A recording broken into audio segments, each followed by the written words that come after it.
आपका स्वागत है किस्से कविताओं के संसार किस्से कविताएं में। आज सुनिए मुंशी प्रेमचंद की मशहूर हिंदी कहानी दूसरी शादी। जब मैं अपने 4 साल के लड़के रामस्वरूप को गौर से देखता हूं तो ऐसा मालूम होता है कि उसमें वो भोलापन और आकर्षण नहीं रहा जो कि 2 साल पहले था। वो मुझे अपने सुर्ख और रंजीदा आंखों से घूरता हुआ नजर आता है। उसकी इस हालत को देखकर मेरा कलेजा कांप उठता है और मुझे वो वादा याद आता है जो मैंने 2 साल हुए उसकी मां के साथ, जबकि वो मृत्युशैया पर थी, किया था। आदमी इतना स्वार्थी और अपनी इंद्रियों का इतना गुलाम है कि अपना फर्ज किसी किसी वक्त ही महसूस करता है। उस दिन जबकि डॉक्टर नाउम्मीद हो चुके थे, उसने रोते हुए मुझसे पूछा था, क्या तुम दूसरी शादी कर लोगे? जरूर कर लेना। फिर चौंक कर कहा, मेरे राम का क्या बनेगा? उसका ख्याल रखना अगर हो सके। मैंने कहा, हाँ, मैं वादा करता हूं कि मैं कभी दूसरी शादी न करूंगा। और रामस्वरूप, तुम उसकी फिक्र न करो। क्या तुम अच्छी न होगी? उसने मेरी तरफ हाथ फेंक दिया, जैसे कहा, लो अलविदा। 2 मिनट बाद दुनिया मेरी आंखों में अंधेरी हो गई। रामस्वरूप बेमां का हो गया। 2-3 दिन उसको कलेजे से चिमटाए रखा। आखिर छुट्टी पूरी होने पर उसको पिताजी के सुपुर्द करके मैं फिर अपनी ड्यूटी पर चला गया। 2-3 महीने दिल बहुत उदास रहा। नौकरी की, क्योंकि उसके सिवाय चारा न था। दिल में कई मंसूबे बांधता रहा। 2-3 साल नौकरी करके रुपया लेकर दुनिया की सैर को निकल जाऊंगा। ये करूंगा, वो करूंगा। अब कहीं दिल नहीं लगता। घर से खत बराबर आ रहे थे कि फला जगह से नाते आ रहे हैं, आदमी बहुत अच्छे हैं, लड़की अकल की तेज और खूबसूरत है, फिर ऐसी जगह नहीं मिलेगी। आखिर करना है ही, कर लो। हर बात में मेरी राय पूछी जाती थी, लेकिन मैं बराबर इनकार किए जाता था।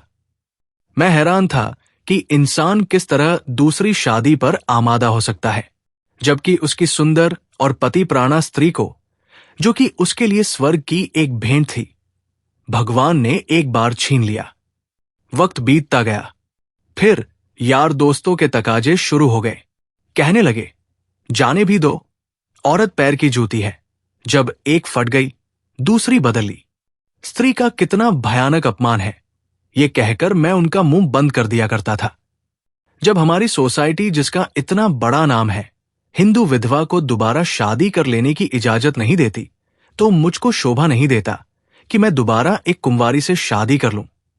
जब तक ये कलंक हमारी कौम से दूर नहीं हो जाता, मैं हरगिज, कुंवारी तो दूर की बात है, किसी विधवा से भी ब्याह ना करूंगा।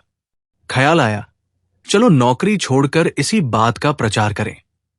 लेकिन मंच पर अपने दिल के ख्यालात जबान पर कैसे लाऊंगा? भावनाओं को व्यावहारिक रूप देने में, चरित्र मजबूत बनाने में, जो कहना उसे करके दिखाने में हम में कितनी कमी है, ये मुझे उस वक्त मालूम हुआ जबकि 6 माह बाद मैंने एक कुंवारी लड़की से शादी कर ली। घर के लोग खुश हो रहे थे कि चलो किसी तरह माना। उधर उस दिन मेरी बिरादरी के 2-3 पढ़े लिखे रिश्तेदारों ने डांट बताई, तुम जो कहा करते थे मैं बेवा से ही शादी करूंगा, लंबा चौड़ा व्याख्यान दिया करते थे, अब वो तमाम बातें किधर गई? तुमने तो एक उदाहरण भी न रखा जिस पर हम चल सकते। मुझ पर जैसे घड़ों पानी फिर गया। आंखें खुल गई। जवानी के जोश में क्या कर गुजरा। पुरानी भावनाएं फिर उभर आई और आज भी मैं उन्हीं विचारों में डूबा हुआ हूं। सोचा था, नौकर लड़के को नहीं संभाल सकता, औरतें ही इस काम के लिए ठीक है। ब्याह कर लेने पर जब औरत घर में आएगी तो रामस्वरूप को अपने पास बाहर रख सकूंगा और उसका खासा ख्याल रखूंगा। लेकिन वो सब कुछ गलत अक्षर की तरह मिट गया। रामस्वरूप को आज फिर वापस गांव पिताजी के पास भेजने पर मजबूर हूं। क्यों? ये किसी से छिपा नहीं। औरत का अपने सौतेले बेटे से प्यार करना एक असंभव बात है।